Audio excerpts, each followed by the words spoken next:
Magandang gabi. Salamat sa mga nagsusubscribe. Mas okay yung sariling tunog, sariling music kasi nakaka-copyright kasi. Kakanta ko, wait lang. Jackstone. Pasensya na sa boses ko. Yan. Nakakarindi. Masakit sa ulo. Tayo ay maglaro ng Jackstone. Manalo, matalo, sports lang tayo. Batang 90s noon ito ay usong-uso. Para di halata na wala kang baon. Walang baon. Sa eskwela, laro na lang ng Jackstone.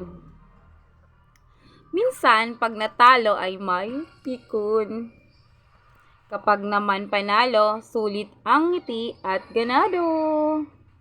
Nung di pa uso ang gadgets, sino bang relate? Syempre, batang 90s. Kay gandang balikan ang laro na minsan sa ating kamusmusan ay nagbigay ng kasayahan. Parang tula na yung ginagawa ko. Tula na nga yata. Nagkaroon ng mga kaibigan sa larong muscle mo ay muscle. Gagaan. Kahit na ang ball na gamit ay galing lang sa empty deodorant at pinulot na batong maliliit ng mga batang walang budget, talaga namang sulit.